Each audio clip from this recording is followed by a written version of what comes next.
Assalamualaikum warahmatullahi wabarakatuh. Perkenalkan, nama saya Asriyadi Nurmi. Saya salah satu mahasiswa dari Universitas Khairun Ternate, Fakultas Ekonomi dan Bisnis, Program Studi Akuntansi. Halo teman-teman semuanya, semoga kalian semua dalam keadaan sehat dan semangat ya. Nah, di video kali ini kita bakal bahas topik yang super menarik dan penting banget buat kita pahami, yaitu teori keuangan dan perbankan syariah, prinsip dan praktik. Kenapa sih topik ini penting? Karena sekarang sistem keuangan syariah itu udah bukan hal baru lagi, bahkan banyak negara-negara termasuk Indonesia udah mulai uh, mengembangkan sistem ini sebagai alternatif yang lebih adil, transparan, dan sesuai nilai-nilai Islam.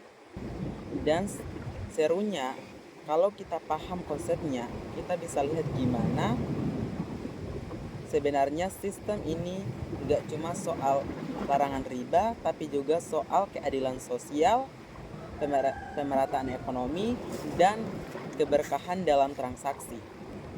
Jadi, yuk teman-teman kita bahas bareng secara santai tapi tetap ilmiah tentang teori, prinsip, dan praktik dalam keuangan dan perbankan syariah.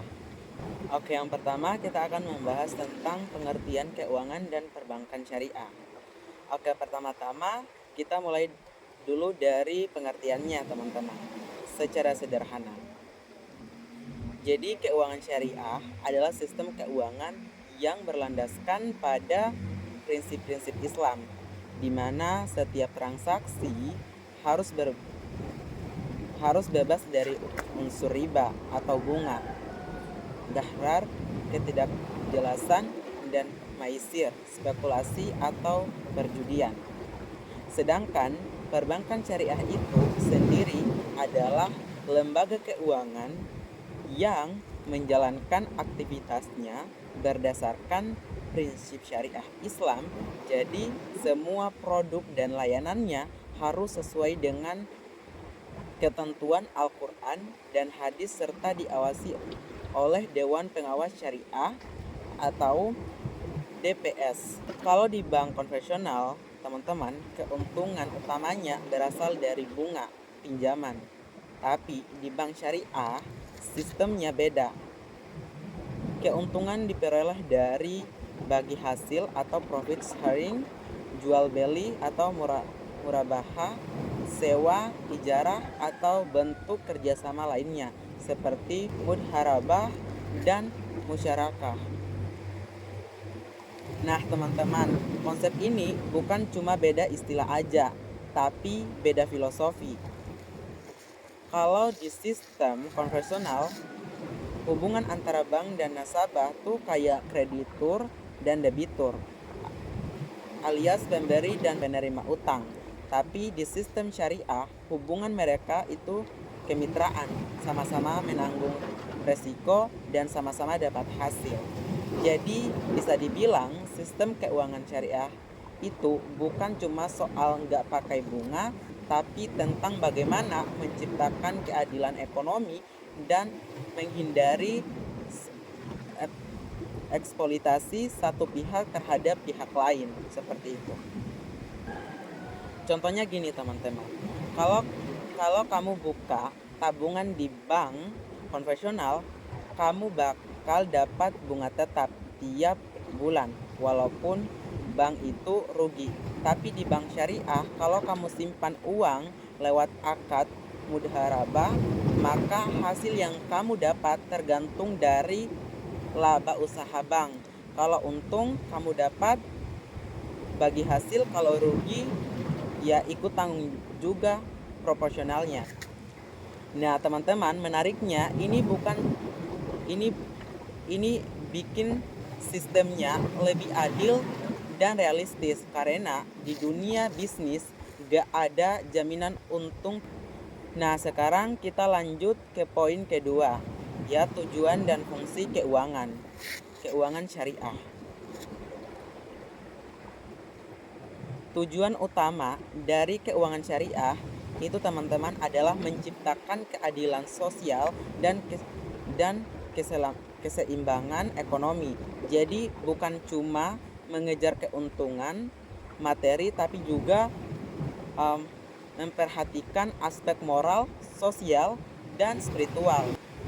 Kalau di sistem konvensional, orientasinya biasanya profit oriented, sedangkan di sistem syariah itu value oriented, alias mengejar keberkahan bukan sekedar keuntungan. Selain itu, keuangan syariah juga punya fungsi penting seperti 1. Menyediakan layanan keuangan yang halal dan etis. Dan yang kedua, menghindarkan masyarakat dari praktik riba. Dan yang ketiga, mendorong investasi di sektor real, bukan spekulatif. Dan yang keempat, mendistribusikan kekayaan secara lebih adil melalui mekanisme zakat, infak, dan sedekah. Jadi teman-teman, sistem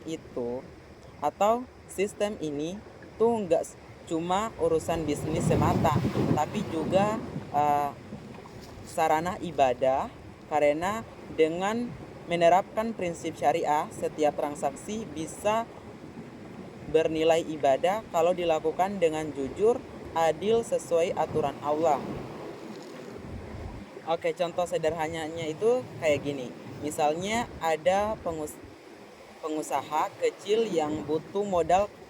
Kalau di sistem konvensional, dia harus bayar bunga tinggi, bahkan kalau usahanya belum jalan.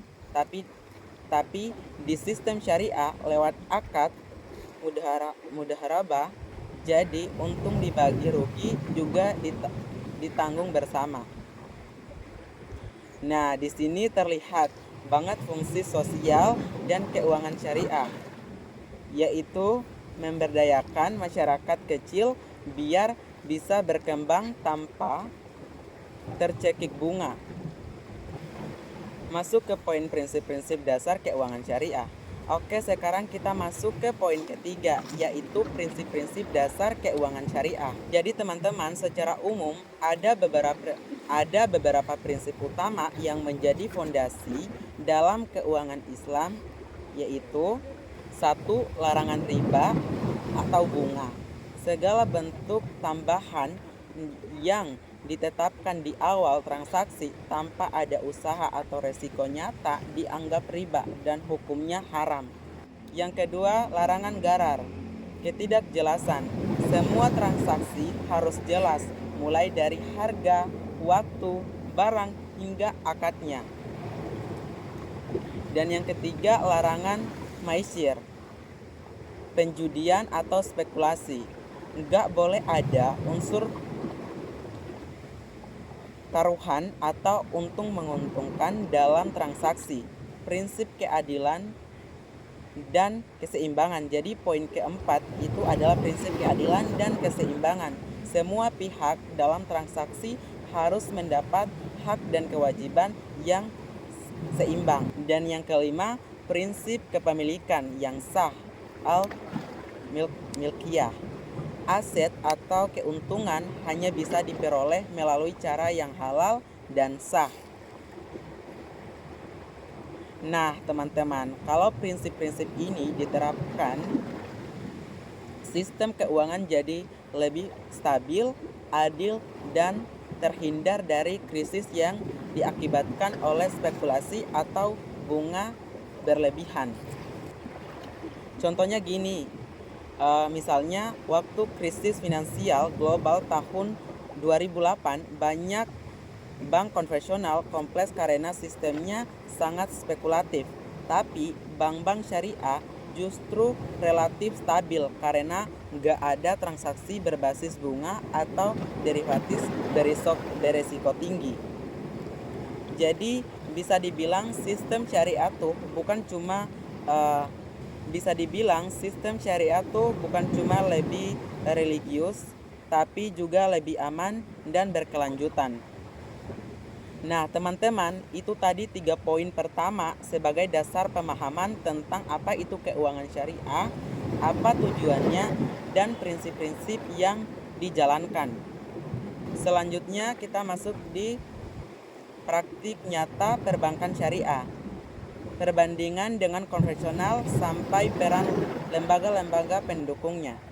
Oke teman-teman, sekarang kita lanjut ke bagian penting banget, yaitu prinsip-prinsip utama dalam sistem keuangan dari perbankan syariah.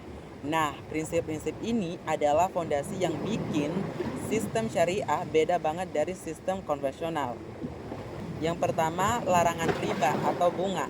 Dalam Islam, riba atau bunga itu dilarang keras. Kenapa? Karena riba dianggap merugikan salah satu pihak, menciptakan ketidakadilan, dan bikin ekonomi jadi tidak sehat.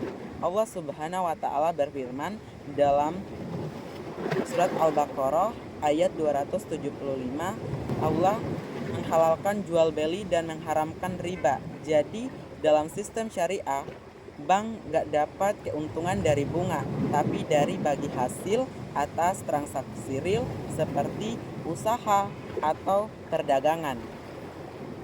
Yang kedua, prinsip bagi hasil, profit and loss sharing. Disinilah bedanya dengan sistem konvensional. Kalau di sistem syariah, hubungan antara nasabah dan bank itu seperti mitra usaha, bukan seperti pemberi dan penerima pinjaman. Jadi kalau untung dibagi sesuai kesepakatan, kalau rugi ya sama-sama nanggung sesuai porsi modal. Contohnya bisa lewat akad, mudharabah, dan musyarakah. Dan yang ketiga, larangan gahrar dan maisir. Teman-teman pasti sering dengar istilah gahrar dan maisir. Nah, gahrar artinya ketidakjelasan dalam akad, misalnya jual barang yang belum jelas wujudnya. Sedangkan maisir itu unsur perjudian yang juga dilarang dalam Islam, karena dua hal ini bisa menimbulkan spekulasi dan ketidakadilan dalam bertransaksi. Dan yang keempat, prinsip keadilan dan transparansi. Dalam ekonomi Islam, semua pihak harus jujur, terbuka, dan adil. Jadi nggak boleh ada pihak yang dirugikan atau disembunyikan informasinya. Makanya sistem perbankan syariah itu selalu menekankan transparansi dan akad sampai laporan keuangannya. Oke, kita lanjut nih ke bagian yang paling sering keluar di ujian dan tugas, yaitu akad-akad dalam perbankan syariah. Nah, akad ini bisa diartikan sebagai kontrak atau perjanjian yang disepakati oleh dua belah pihak atau lebih sesuai prinsip syariah. Ada banyak banget akad, tapi aku jelasin yang paling penting dan sering digunakan. Yang pertama, akad mudharabah. Ini bentuk kerjasama antara pemilik modal dan pengelola. Pemilik modal nyediain dana pengelola yang mengelola usahanya. Keuntungan dibagi sesuai kesepakatan, tapi kalau rugi asal bukan karena kelalaian ditanggung pemilik modal. Contohnya deposito syariah atau pembiayaan usaha mikro. Yang kedua, akad musyarakah. Ini juga bagi hasil, tapi bedanya dua-duanya sama-sama nyumbang modal. Kalau untung dibagi sesuai nisbah atau rasio yang disepakati, kalau rugi ditanggung sesuai proporsi modal. Akad ini sering banget dipakai buat proyek besar, misalnya pembangunan properti syariah. Yang ketiga, akad murabaha, cost plus margin. Nah, ini paling populer di bank syariah. Sederhananya, murabaha itu jual beli dengan harga pokok ditambah margin keuntungan yang disepakati. Misalnya kamu mau beli motor, bank beliin dulu motornya, lalu kamu bayar ke bank dengan harga pokok tambah margin yang udah disepakati. Yang keempat, akad ijarah atau leasing.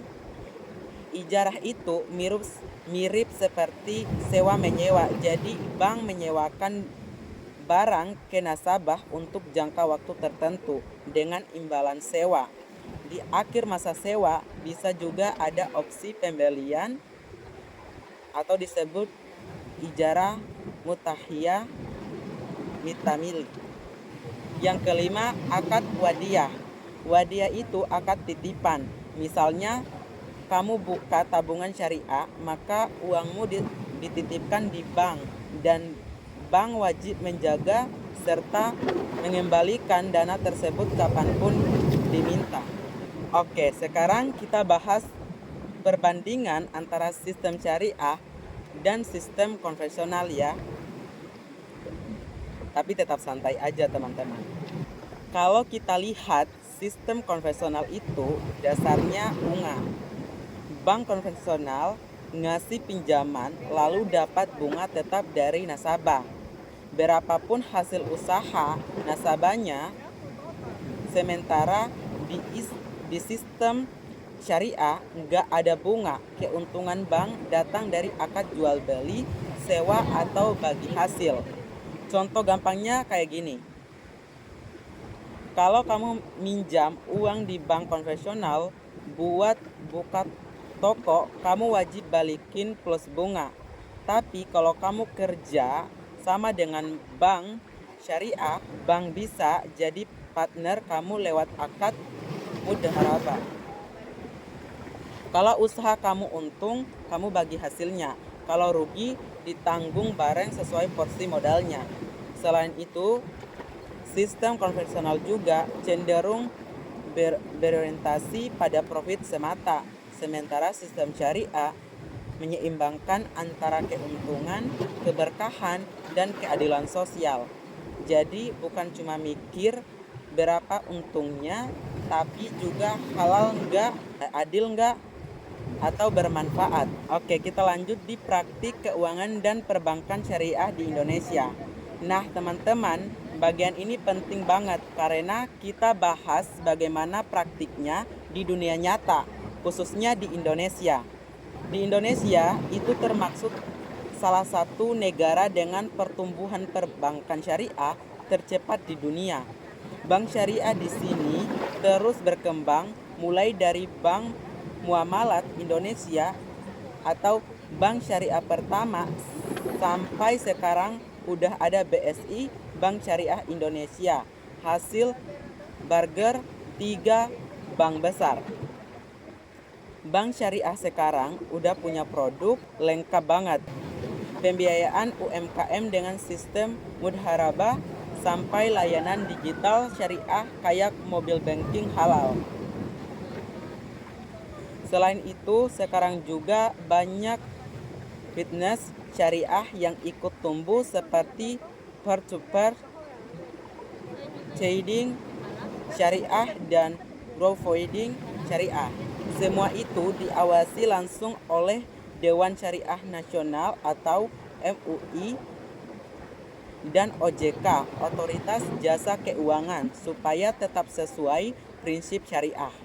Jadi teman-teman, dari semua prinsip dan praktik tadi, kita bisa lihat bahwa sistem keuangan syariah bukan cuma soal bebas riba, tapi juga tentang keadilan, keberlanjutan, dan tanggung jawab sosial.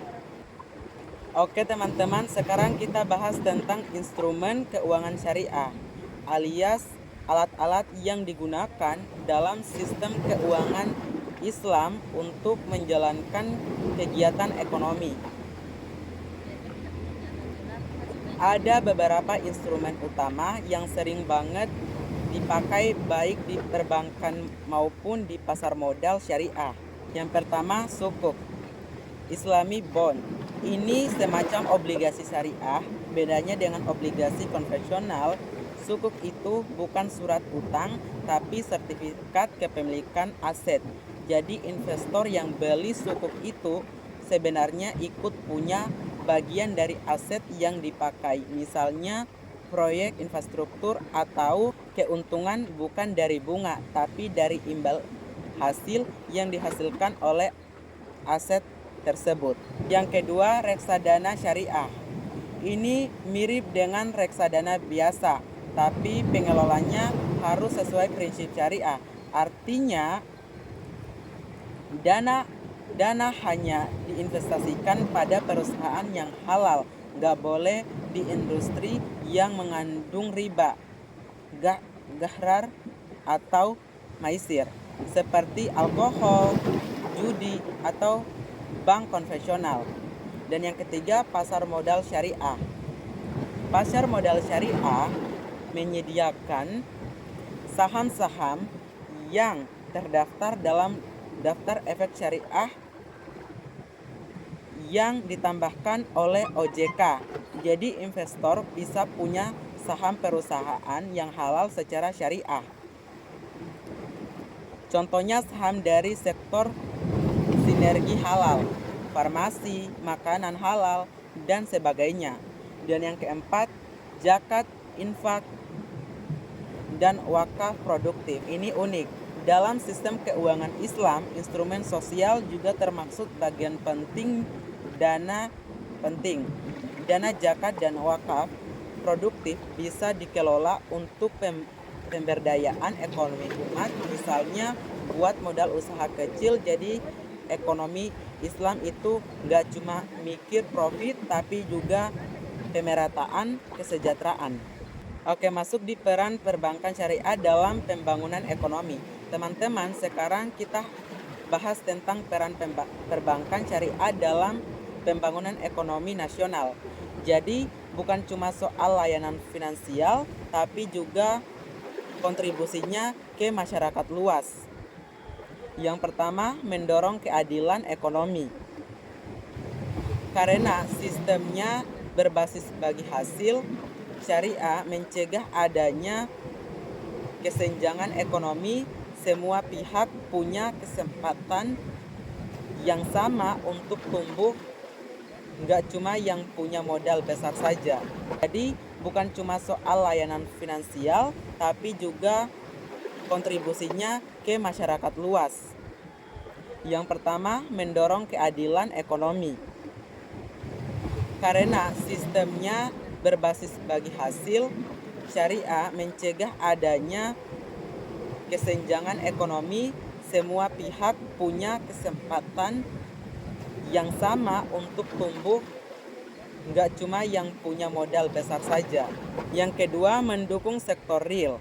Transaksi di perbankan syariah selalu harus ada underlying aset alias aset nyata. Jadi uang nggak berputar di sektor spekulatif aja, tapi benar-benar dipakai buat kegiatan produktif seperti perdagangan, pertanian, dan UMKM.